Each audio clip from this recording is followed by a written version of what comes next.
À l'état naturel, le terrain a une certaine consistance. Le matériau extrait perd sa consistance. Il foisonne.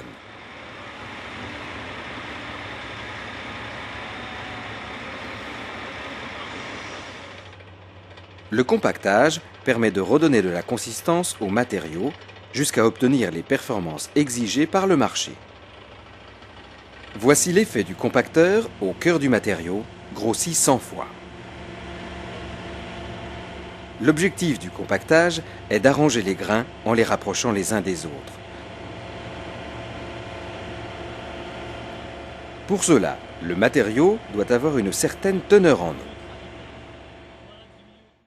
Effectivement, le bon dosage en eau présente à la surface des grains facilite leur déplacement. Elle sert de lubrifiant et assure la cohésion. Le rapprochement des grains augmente les surfaces de contact. Le collage des grains est amélioré. Lorsque l'eau manque, les grains ne glissent pas entre eux et ne comblent pas les vides. Il y a moins de surface de contact. Le collage est moins bon. Lorsqu'il y a trop d'eau, le collage n'est plus assuré. Les grains glissent entre eux et se séparent.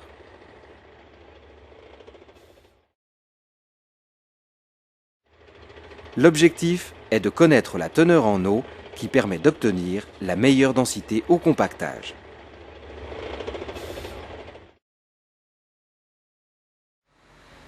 L'essai Proctor permet de définir cet optimum. Par temps très sec, le matériau est difficilement compactable et sa densité faible.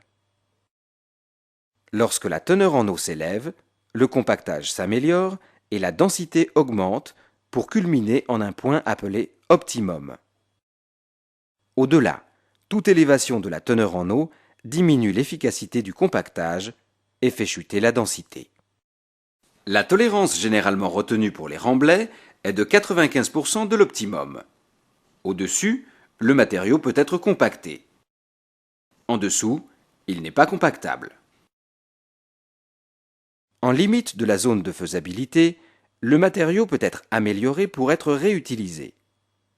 Il est traité par ajout d'eau s'il est trop sec et par traitement à la chaux ou aération s'il est trop humide. Le compactage est assuré par l'application d'une charge qui comprime le terrain.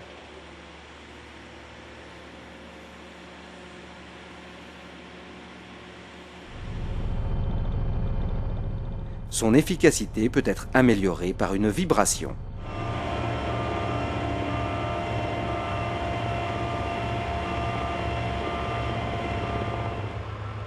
Une fois compacté, le terrain est plus résistant et plus porteur.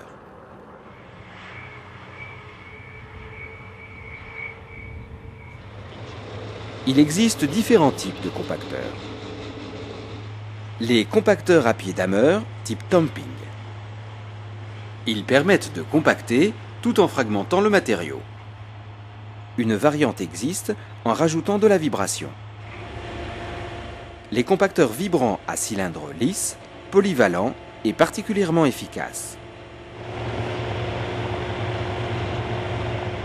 Les compacteurs à pneus, plus particulièrement réservés aux couches de forme et de chaussée. Une variante associe les deux techniques du cylindre lisse vibrant et du pneu. Leur choix est effectué en fonction du matériau et des rendements à obtenir. Chaque compacteur, en fonction de son poids et du matériau, agit jusqu'à une profondeur limitée à quelques dizaines de centimètres.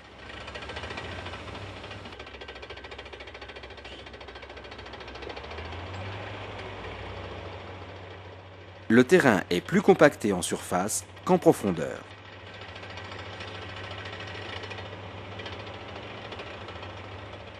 À chaque passage, une énergie complémentaire est apportée à l'ensemble de la couche.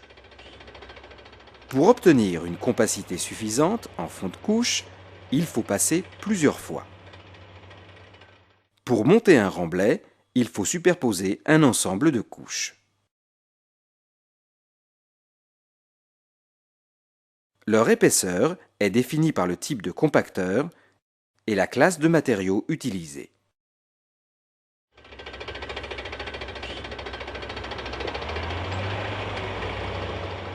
Si le compacteur est trop faible ou l'épaisseur de couche trop importante, le fond de couche n'est pas compacté, quel que soit le nombre de passes.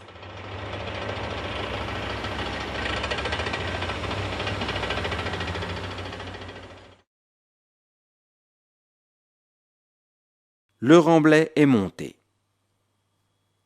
Les parties basses des couches ne sont pas compactées. Sa stabilité n'est pas assurée. Le remblai se tasse et des ruptures peuvent se produire. Ici, une couche de 40 cm correctement compactée. Elle résiste à la contrainte prévue.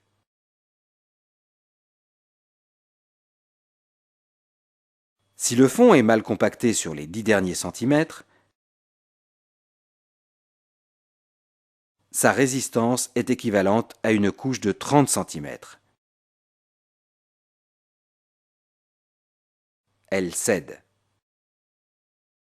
Un tableau permet pour chaque type de compacteur et de matériau de connaître l'énergie nécessaire pour un compactage optimum.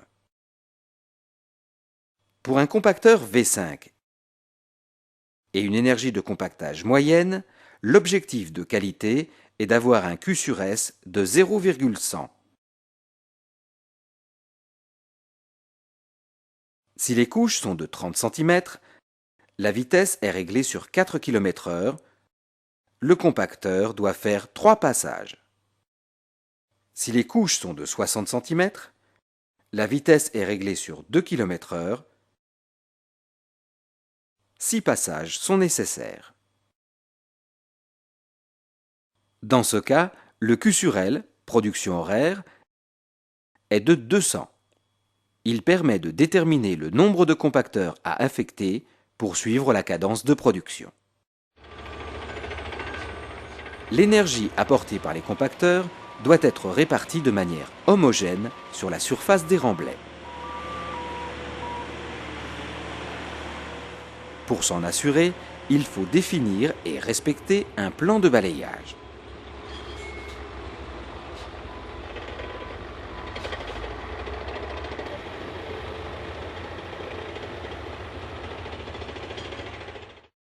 Ici, 3 passes sont nécessaires.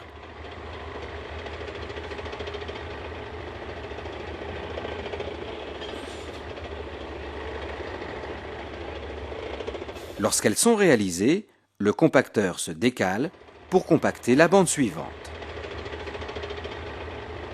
Le nombre de passages doit être respecté pour chaque bande.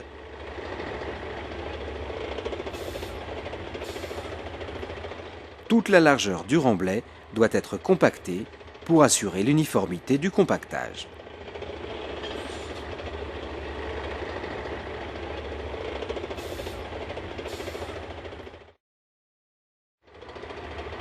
Ici, le balayage n'est pas respecté.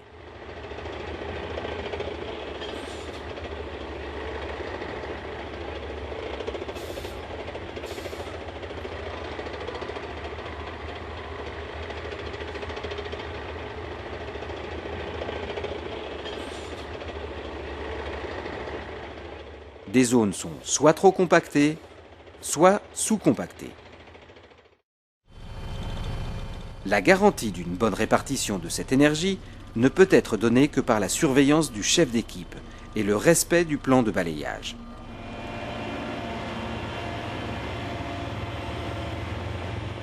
Lors de chaque décalage, une surface de recouvrement d'environ 10 cm doit être respectée.